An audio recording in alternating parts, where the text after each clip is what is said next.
করেন এই কাজে জড়ানোর উদ্দেশ্য হয়েছে, আমি মনে করেন পেশায় গাড়ি ভাড়া চালাচ্ছিলাম, রোডে ভাড়া মেরে মনে করেন আমার সংসার চলতো। মনে করেন 5ই আগস্ট আসার পরে আমার উপরে মনে করেন অনেক ধরনের অত্যাচার আসে, বা মনে করেন খুব চাপ সৃষ্টিতে পড়ি। না থাকি বাড়ি থাকতে, না পারি ঘুর করতে, না পারি মনে করেন রোজগার করতে। সুন্দরবনে গেছিলাম অনেক চাপ সৃষ্টির পরে মধু আহরণ করতে, 2টা মামলা দিল, একটা বন মাটার মামলা দিল, একটা মধু মাটার মামলা দিল। মামলা দেওয়ার পরে মনে করেন আমার বাড়ি ওঠা টোটাল বন্ধ।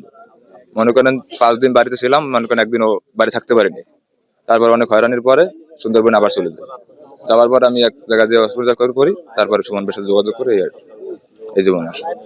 এখন আশা করি সরকার যদি আমাদের পাশে থাকে, বাছাই করে যদি আমাদের সুস্থভাবে থাকতে দেয়, আশা করি আমাদের জীবনটা সুন্দর চলবে।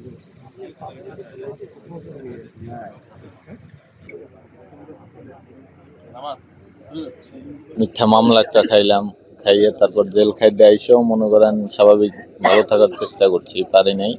তারপরে মনে করেন সুন্দরবনে বাধ্য হয়ে গেছি। 7 জন আত্মসমর্পণ করছি, 5টা অস্ত্র দিছি, 25 পিস কাঠি দিছি, আর 3 পিস খালি খোসা দিছি। আমি আশা করি যে তারাও মানে কেউই থাকবে না, সবাই এক এক করে উঠে আসবে।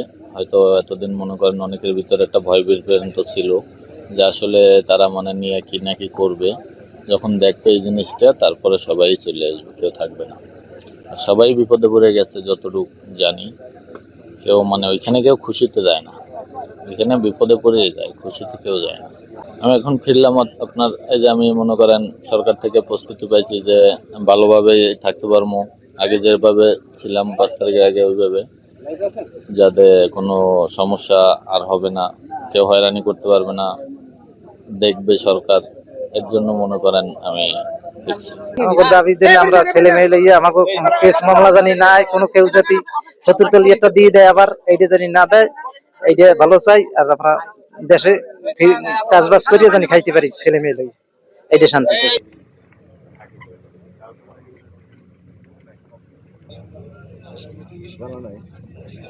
তাহলে আপনারা কোন সাদ্দামের কথা বলছেন?